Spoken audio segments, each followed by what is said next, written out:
ವಿರಾಮದ ನಂತರ news at ಒನ್ಗೆ ಮತ್ತೊಮ್ಮೆ ಸ್ವಾಗತ. ಸಂವಿಧಾನದಲ್ಲಿ ಏನು ಹೇಳಿದೆ? ಎಲ್ಲರೂ ಸಮಾನರು. ಆದರೆ ಒಂದು ವರ್ಗ ಸಂವಿಧಾನವನ್ನೇ ವಿರೋಧ ಮಾಡ್ತಾ ಇದೆ.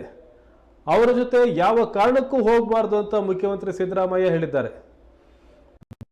ಬೆಂಗಳೂರಿನ ಕಾರ್ಯಕ್ರಮದಲ್ಲಿ ಮಾತನಾಡಿದ ಅವರು ಸಮಾನತೆ ಸಾರುವ ಸಂವಿಧಾನ ವಿರೋಧಿಸುವವರಿಗೆ ಮಣೆ ಹಾಕಿ ಅಂತ ಕಿವಿ ಮಾತು ಹೇಳಿದರು. ಇನ್ನು ಮಕ್ಕಳು ಹೆಚ್ಚೆಚ್ಚು ಶಿಕ್ಷಣ ಪಡೆಯಬೇಕು. ಅದೇ ಕಾರಣಕ್ಕೆ ನಾವು ವಿದ್ಯಾಸಿರಿ ಯೋಜನೆ ಜಾರಿಗೆ ತಂದ್ವಿ. ಈ ವಿದ್ಯಾಸಿರಿ ಯೋಜನೆ ಜಾರಿ ಮೊತ್ತವನ್ನು 2,000ಕ್ಕೆ ಏರಿಕೆ ಮಾಡಲಾಗುವುದು ಅಂತ ಸಿದ್ದರಾಮಯ್ಯ ಹೇಳಿದ್ದಾರೆ. ಮುಖ್ಯವಾಗಿ ನೀವು ಬರಬೇಕಲ್ಲ, ಬರೀ ಏನು ಕೆಲವರದೇ ಸೊತ್ತ, ನೀವು ಕೂಡ ವಾರಸ್ದಾರರು. 75 ವರ್ಷ ಆಯ್ತು ನಮಗೆ ಸಂವಿಧಾನ ಬಂದು. ಸಂವಿಧಾನದಲ್ಲಿ ಏನ್ ಹೇಳಿದೆ? ಎಲ್ಲರೂ ಸಮಾನರು, ಸಮಾಜ ಆಗಬೇಕು, ಎಲ್ರಿಗೂ ವಿದ್ಯೆ ಸಿಗಬೇಕು, ಎಲ್ರಿಗೂ ಉದ್ಯೋಗ ಸಿಗಬೇಕು, ಎಲ್ರೂ ಪಾಲ್ದಾರರಾಗಬೇಕು. ಸಂವಿಧಾನ ಜಾರಿ ಆಗ್ಬೇಕಲ್ಲಮ್ಮ. ಅದಕ್ಕೆ ಸಂವಿಧಾನನೇ ವಿರೋಧ ಮಾಡೋದು ಒಂದು ವರ್ಗ. ದಯಮಾಡಿ ಅಂಥವ್ರ ಜೊತೆಯಲ್ಲಿ ಯಾವತ್ತೂ ಹೋಗ್ಬೇಡಿ. ಯಾರು ಸಂವಿಧಾನ ವಿರೋಧ ಮಾಡ್ತಾರೆ ಅವ್ರ ಜೊತೆ ಯಾವ ಕಾರಣಕ್ಕೂ ಹೋಗ್ಬಾರ್ದು. ಸಂವಿಧಾನ ಯಾರು ಜಾರಿ ಮಾಡ್ತಾರೆ, ಯಾರು ಗೌರವಿಸ್ತಾರೆ ಅಂತ ಜನರ ಜೊತೆ ಹೋಗಿ. ಯಾರು ಸಂವಿಧಾನ ವಿರೋಧ ಮಾಡ್ತಾರೆ ಅವ್ರ ಜೊತೆ ಹೋಗ್ಬೇಡಿ.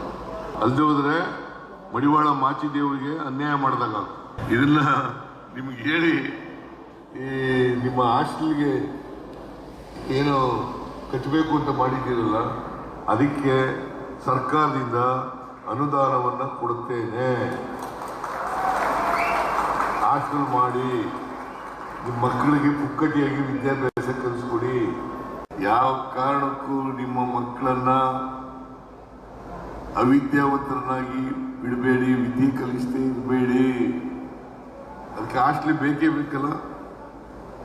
ಎಲ್ಲರ ಮಕ್ಕಳು ಕೂಡ ಖರ್ಚು ಮಾಡ್ಕೊಂಡು, ಸ್ವತಃ ಖರ್ಚು ಮಾಡ್ಕೊಂಡು ಓದ್ಲಿಕ್ಕಾಗಲ್ಲ. ಅದಕ್ಕೋಸ್ಕರ ಹಾಸ್ಟೆಲ್ ಬೇಕೇ ಬೇಕು. ಅದು ಬೆಂಗಳೂರು ಅಂತ ನಗರದಲ್ಲಿ, ಮೈಸೂರು ಅಂತ ನಗರದಲ್ಲಿ, ಹುಬ್ಬಳ್ಳಿ ಧಾರವಾಡದಂತ ನಗರದಲ್ಲಿ, ಮಂಗಳೂರು ಅಂತ ಪ್ರದೇಶದಲ್ಲಿ, ಬೆಳಗಾಂ ಅಂತ ಪ್ರದೇಶದಲ್ಲಿ ಓದಬೇಕಾದ್ರೆ ಇದಿರಬೇಕು, ದುಡ್ಡಿರ್ಬೇಕಾಗ್ತದೆ. ಅದಕ್ಕೆ ನಾನು ಒಂದು ಕಾರ್ಯಕ್ರಮ ರೂಪಿಸ್ದೆ. ನಾವೆಲ್ಲ BSc ಓದುವಾಗ ರೂಮ್ ಮಾಡ್ಕೊಂಡು, ಅಡಿಗೆ ಮಾಡ್ಕೊಂಡು, ಊಟ ಮಾಡ್ಕೊಂಡು ಓದ್ತಿದ್ದದ್ದು. ವಿದ್ಯಾಸಿರಿ ಅಂತ ಒಂದು ಕಾರ್ಯಕ್ರಮ ಮಾಡಿದೆ. ಅದನ್ನು ಮಾಡಿ ಪ್ರತಿ ತಿಂಗಳು 1,500 ರೂಪಾಯಿ ಕೊಡಬೇಕು ವಿದ್ಯಾರ್ಥಿಗಳಿಗೆ ಅಂತ ಮಾಡಿದೆ.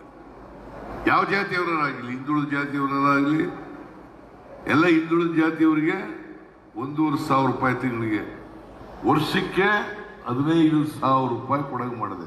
ಈಗ ಅದನ್ನ 2,000 ಮಾಡೋಣ, 2,000 ರೂಪಾಯಿ ಮಾಡೋಣ. ಯಾಕಂದ್ರೆ ನಾವೆಲ್ಲ ರೂಮ್ ಮಾಡ್ಕೊಂಡು ಹೋಟ್ಲಲ್ಲಿ ಸಾಂಬಾರ್ ತಗೊಬಂದು ಅಡಿಗೆ ಮಾಡ್ಕೊಂಡು ಊಟ ಮಾಡ್ತಾ ಇದ್ದು. ಅದನ್ನ ಶ್ರೀಮಂತರ ಮಕ್ಕಳು ಮಾಡ್ತಾರ? ಅವರು ಮಾತ್ರ ಎಲ್ಲ ಅವಕಾಶಗಳು ಯಾಕಿರ್ಬೇಕು? ನಿಮ್ಗೆ ಯಾಕೆ ಇರೋದಿಲ್ಲ? ಅದಕ್ಕೆ ಶ್ರೀಮಂತರು ಮಕ್ಕಳು ಮಾತ್ರ ಬುದ್ಧಿವಂತರಾಗ್ತಾರೆ.